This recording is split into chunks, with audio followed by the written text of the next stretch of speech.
Want to throw a community up in arms and stir mass riots? Here's what you gotta do. Now, it's pretty simple. Listen up. Step 1. Entertain a Piggy crossover. And that's all the steps. During the Q&A prior, a fan brought up the idea which even caught wind of the Roblox Piggy devs. Glowstick responded and... Yeah, I'm sorry, but we can't talk about year 2 without at least summarizing the Piggy drama. Fans were quick to point out that Eminem and Piggy had conflicting art styles, prompting some funny edits. Now, that right there had an obvious solution. Glowstick proved in the past that they aren't against redesigning characters from other franchises to better suit Eminem's visuals. However, here's my concern with that. The cast from Roblox Piggy are iconic in how they look in their native game. Redesign them too much, sure they'll fit Eminem, but would they even resemble the characters they're supposed to be? Take this fan interpretation for instance, incredible effort, no doubt. But do these look like the same characters? A key element of any character design, I'd argue, is the silhouette, which is something you can't just bend to your liking if what you're creating is indeed the same character. And this becomes a problem when you're working with Roblox models, which are more often than not far from polygonally complex. You see what I mean? I'm not saying this is an impossible task for Glowstick to overcome, but it's not going to be easy, and without the proper care and attention, the crossover will be objectively flawed. And yes, I'm legally obligated to bring up Tio. Sick as hell design that will probably not have this issue. Just saying, he better be the stage boss. Do not let this opportunity slide, Glowstick. This community's not entirely happy with the DLC. Throw them this bone. Please. Most if not everyone I've talked to agree he's a good fit. Please. But that circles us back to the core issue, the community's discontent with the crossover. In addition to the visual criticisms, Eminem fans aren't jumping at the chance to play with the Roblox population. Now, I'm not typically one to overgeneralize, but I think it's safe to say that the main demographic of Roblox is of the younger variety. There's nothing wrong with that, of course, and if you're on the older side of Roblox's fanbase, more power to you. I'm just saying, most of the key players in the Eminem scene are teens or older, and can you blame them for being a bit wary about collaborating with what's seen as a little kid's game? But hey, what about my stance on this? I'm honestly pretty neutral. We already discussed Eminem's popularity earlier. The phrase any publicity is good publicity comes to mind, or in this case, any new players are welcome. Sure, the Lucky and W gaming population will more than definitely dwarf, but man, I'd rather have that than not even being able to find a game in the first place. Many don't agree with me, and that's perfectly fine. I understand this is more of a hot take of mine, but I do want to make this clear. Don't let yourself be silenced. Refrain from being a dick, of course, but voice your thoughts. Don't just succumb to what other people think. Form your own opinion and stick to your guns. If you know what I'm alluding to here, good on you, you get a cookie. If not, you might want to look a bit deeper into this controversy on your own time. Me though, I'm on the clock, and we spent a whole page of my script talking about just one thing in January. From here on out though, expect a more rapid-fire type of approach for the remaining information. I said earlier we were done with game content, so aside from Q&As, we won't be unpacking anything substantial. Should Eminem be free to play? No. A quick peek at Corey's concept art, Eminem on Steam Deck, and Kissy Missy becoming a playable monster for Poppy playtime. I find it interesting how her head design is actually more original than her official design from Mob Games. I kinda wish it was official, not gonna lie. And the month concluded with the Yandere Simulator store page going up. Nothing new except some concerns. Okay, Vince. February, Piggy got officially confirmed right off the bat with the promise of new models. Thankfully, unlike Poppy and House of Ashes, this Roblox crossover wasn't being prioritized. It was getting pushed to the back of the list, which I think helped make this news easier to accept. All 3 Yandere tracks were released to actually mixed reactions. Fans just didn't think they fit Eminem, which I can actually kind of agree with. However, I was willing to hold out hope until we saw them in action before judging them fully. Except for the boss time theme. I mean, let me turn that up.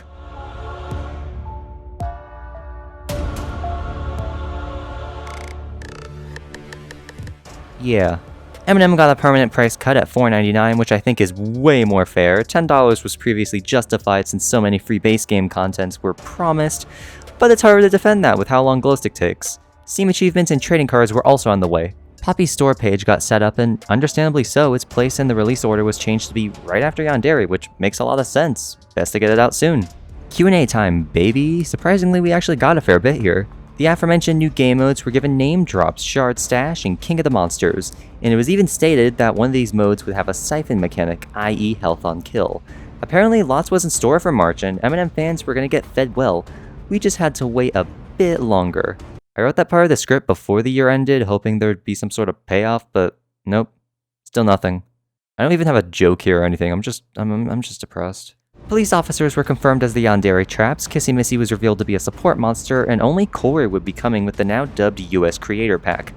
Now the more controversial stuff. The believer spirits were crushing all of us as the possibility of a grab pack mortal was finally squashed. It really does suck. The grab pack is probably the most creative thing about Poppy, and to see it not getting represented in this DLC is gonna be a bummer. On top of that, Vince entertained the idea of an M&M 2, and that thought alone keeps me awake at night to this day. Look, I've never really been a fan of sequels to multiplayer games. The optimal idea is to just perpetually update them in my book. Making a sequel more often than not just leaves the first game in the dust, and man, that just doesn't feel like the right move here with M&M. Marching on over to the next month, we got 3 topics. The PP tracks dropped, which, to be honest, is probably my favorite set of DLC music so far. Just bangers all around. It's great to see that Dan hasn't lost his touch. Steam trading cards released, and aside from, actual content and the showcase, this was probably the most hyped time to be an M&M fan of Year 2. Dear God, being in this community is really sad when you take a step back and evaluate it, isn't it? Interestingly, these cards gave us an early look at Dark Song's kit. Sure, it did seem like a reskin of Super Horror Bros ult, but I mean, if you're gonna copy an existing ability, his is far from the worst option. Looking at you, Ducky, got your ult copied 2 frickin' times. Also, shout out to David Barron for his massive collection of Vince NFTs, this is impressive. And to conclude March, the Silent Hill DLC was delisted. After 1 year on the market, it was time to say goodbye, or not. Yeah, I guess we'll never really leave this damn map behind, but hey, it would admittedly be sad in a twisted, sadistic way to see it go, so whatever. Time for April, another Q&A, another set of announcements. A barrage nerf was on Glowstick's agenda, thank God! Should not have taken it this long, but I could still cheer regardless. The DLCs in development were likely to release close together, meaning we'd be eating good when they finally, eventually, ultimately, certainly, definitely one day come out. Level cap would rise again at some point, and yeah, that's kind of pretty much it for the Q&A. There's more, but that's all the noteworthy stuff, and plus, I'm sure you don't want to hear all about how Lucky can fart. We got our first set of looks at the Yandere Simulator stage, and holy hell, it was good. Wait a sec, are those detailed hedges? Vince, you got no excuse now, bud. Senpai Animation, which is probably his ultimate, was also posted alongside a poster, which didn't take too long to get memed. Fiend's long-lost father, otherwise known as the boss of the House of Ashes DLC, was also teased. And it's time to touch base with Evil Nun. In April, after much speculation that this was the case, Glowstick announced that their involvement with the Broken Mask had concluded. The game was done. The game was almost done. The game was restarted without Glowstick. It wasn't that surprising. I mean, all we saw from this project was some motto reveals, music, and a gameplay sneak peek, and while there was definitely more done behind the scenes, it was obvious this project was just adding more to Glowstick's plate. I was fine with seeing it go. Besides Coma, it was one of the lesser crowd pleasers, and I think even Vince realized this to a degree. Both those games kept getting moved to the back of the line, and I get it. From the time this happened to when Year 2 ended, Keplarians was able to find another dev and actually get the game released on Halloween. It's definitely quality, but to my knowledge, none of the assets from Glowstick got used, which is a real shame. And it's not even all that likely that the M&M DLC is continuing, since Vince himself is unsure if it'll still happen. And the thought of all that work going to waste is pretty sad, not gonna lie. May we talk about May. Poppy Playtime Chapter 2 came out and immediately disaffected hype for the M&M DLC. Had Glowstick released their Chapter 1 based DLC before this, they'd be more easily forgiven. But now it'll just feel incomplete as everyone is fully aware of what could have been. Despite this crossover shaping up to be one of the more popular ones, only having Chapter 1 content now is a major buzzkill. Yandere ult icons and a Fun Girl teaser were released. Listen, these are really cool and awesome to see. But I can't help but feel that this just weakens the hype of the eventual showcase.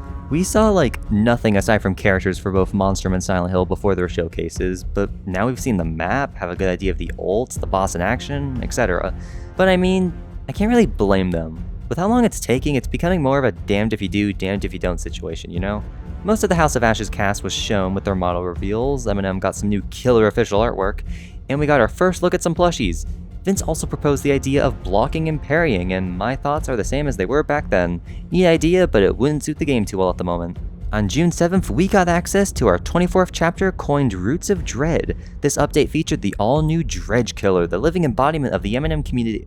Oh, wait, wrong script. June, Corey got an idle animation. Salem's model was revealed, a new M&M logo, and the announcement of mini devlogs that went nowhere, surprise surprise. And that was it. Don't worry, I'm not starving. July surprisingly had a bit more going on though. It started with a data leak where modders, more specifically Elizriel, dived deeper into the game's codebase. Remember when Mama Bear and Sugar Teddy assets were buried in the files back when servers dropped? Apparently that wasn't the end of it. Character data such as their classes and ultimates were revealed, and with additional tampering you could even play as the bears early. Granted, they're textureless and ultimateless, but at the time this was mind-blowing to see fans figure out. Shout out to SDB for the footage. Later that month we got another track for Poppy Playtime? This time being a cover of the Boxes on Boxes track. Yeah, this was a curveball. The widely accepted theory is that the stage will have two normal themes that will adapt based on where you are, like two zones. Vent Chase for vents, and Box on Boxes for the actual toy factory. This was just guesswork based on Chapter 1 though. We still have no idea what the layout of the actual stage is. Aw man, here we go. We got the 20th episode of the Q&A live series, and it came with some news, to say the least. Apparently multiple batches of content were done and ready to be released, but some behind-the-scenes issues were holding them back. Mainly the infamous Epic Games port. Now this page on my notes makes more sense. The script literally just says Epic Games in big bold letters. So what exactly was being held hostage? Yandere Simulator, Corey, Poppy Playtime achievements? You've just made a very powerful foe, Epic. Look, I'm not gonna beat around the bush, this situation was pretty suckety here. However, before I lay into it more with my final thoughts at the end of the video, I just want to say that I honestly don't blame Vince too much. No joke, I imagined this was just a seemingly simple process that got more and more complex as it went along, and now it's just at the point of no return where too much work has been done to simply just revert. That was my initial stance, and while I still stand by it, this whole thing has definitely tested my patience, as you'll soon realize. And July done, for there goes my plans of playing the DLCs over the summer break. August, another month, another update. What? Yeah, you heard me right. Out of the blue, the update merging the Steam and Epic builds finally dropped. A great day immediately. This milestone alone paved the way for the M&M content we've all been waiting for, right? Right? Are you surprised? The update didn't work. The server system just gave out, and it was clear the game needed more time in the oven before crossplay would be compatible. We were so close, yet so far. Only other notable thing in August was the Eclipse music track for House of Ashes, but we still haven't heard the Trap and Boss theme because the video kinda underperformed. M&M fans were just getting sick of waiting with no reward in sight, so Vince decided to hold off on the rest of the DLC's music, and yeah, that's great. Nothing in September? Good god. What about October? Plushies? Yeah, I'm good. Well, it appears unlike year 1, we aren't getting a happy ending. So you know the phrase, when Monsters and Mortals won't push out new content, frickin' make it yourself. Instead of moping around, let's bring up something actually worth talking about. Modding. This scene actually hit Monsters and Mortals before year 1 concluded, but it didn't take off until later on. With modding, fans were able to replace existing assets with some of their own music, sounds, UI, models, map visuals, you name it. Basically any alteration to the game's presentation without changing the core of M&M. In content droughts like almost the entirety of year 2, fan mods were practically the game's life support, and that's no exaggeration. I'm willing to bet that a good majority of M&M content posted in the last 6 months has at least one mod toggled behind the scenes. Might as well give some history. Modding was born with the Overhauled mod back in August of 2021. A simple mod known best for its alternate skins and character icons, this set the foundations for what was to come. Tails 608 and the rest of the team essentially pioneered the modding scene. However, just a few months later, modding was dwarfed and already started reaching new heights. Heck, boot up GameJolt and you'll see plenty of quality M&M mods, all created by fans fueled with pure passion. If Overhauled created modding, what came next evolved it. Bonbon Fazbear, David Barron, Elizriel, Argo 4, TNE, Ketchup, JM Death Punch, and plenty more. I gotta call out the FNAF mod in particular though, this add-on is a beast. I can now W-game as Freddy Fazbear, life is pretty great. Also, this cinematic from David Barron is without a doubt my favorite piece of fan-made M&M content, just period. End of discussion, just watch it now. One of the best parts about modding here is that Glowstick is completely on board and has even endorsed it a few times now. When this game has things on the horizon just refusing to come out, modders take it upon themselves to bring us new content, and it's always nice to see. But we near the end of the video, and we need to talk about whatever the hell year 2 was. This is a multiplayer game by what is supposed to be one of the mascot horror juggernauts. Modding shouldn't be this crucial to the game's health this soon. No fault to modding, of course, but if you didn't notice, we had 0 content updates past January. I'm sorry, but that's just not okay. 10 months. Nothing new playable. Last year we had a drought, yeah, but the team had good reason with DD Enhanced and finishing up Chapter 4. Yet this time, not only was the drought longer, it was indefinite and we didn't even know why for most of it. Then when we finally did have the reason with the Epic Games port, being a fan was just frustrating knowing so much was ready to release, but couldn't. And I feel I have to reiterate, Glowstick's plate was overflowing with promises of what's to come. The fact we didn't get a single new character in Year 2 is just depressing. I'm sorry, but it is. When you compare Year 1 to 2, it's not even close. There was still stuff obviously, but most of it surrounded the game. Pitches to the community, DLC announcements, the occasional teaser, they can only get you so far. Reminder that this is a multiplayer game, and without an ironclad core, you need a continuous stream of content behind deadlines you could at least meet. This meta is flat out disgusting, and keeping it static for so long is not optimal for, again, a multiplayer game. Monsters Immortals is hanging on by a thread, but it doesn't have to. I don't want this game to die, and I'm willing to bet that deep down a lot of the people hearing this don't wish for that either. We want this game to succeed and do better, the steps are in place. They just aren't being taken. Year 3 has the potential to be mind-blowing, I'm not even kidding. If everything currently promised can somehow release before the game's next anniversary, that would really be something to write home about. But as it stands, do you really see that happening? The epic build stuff, while frustrating as all hell, I can understand. But if it's not sorted ASAP, it won't happen right away. But Monsters Immortals will die. Well, that was a depressing note to end on. On a more positive one, real quick, shout out to the M&M VC server. This place also contributed a great deal to the game's aforementioned life support. I've met some really awesome people here who love M&M to pieces, despite what they say. If you're interested in the game, give joining here a chance. I'm fairly active myself and I'd love to see the community grow. Hope to see you there.